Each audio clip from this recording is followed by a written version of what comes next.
Hi everyone, get ready with me for Vaishno Devi temple and এটা হচ্ছে behind the scene এর গল্প। ভিডিওর মোস্ট অফ দ্য টাইম আমি তো খুঁজেই পাই না এরপরে আমি কি করব।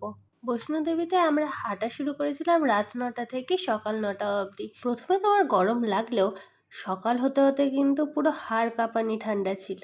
তাই ওয়ান সাজেশন, ব্যাগের মধ্যে অত কিছু না নিয়ে গেলেও একটা এক্সট্রা শল কিন্তু নিয়ে যাবে, আর টুকিটাকি খাবার, আর একটা এমার্জেন্সি জলের বোতল, আর একদম কমফোর্টেবল জামা কাপড় পরে যেতে হবে।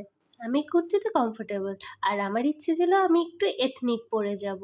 এই ব্যাঙ্গেলসগুলো আমি প্রথমে পরলেও ওখানে উঠতে উঠতে কিন্তু আমি এগুলো খুলে ফেলেছিলাম। আর এই গলার আইডি কার্ডটা, এটা কিন্তু সবাইকে কাটরা থেকে করিয়ে নিয়ে যেতে হবে। আর এই পাফার জ্যাকেটটা কিন্তু প্রচুর কাজ দিয়েছে, প্রথমে আমার, তারপরে মায়ের, অ্যান্ড এটা ছিল সুপার ডুপার কমফোর্টেবল। তো চলো দেখা হচ্ছে পরের ভিডিও।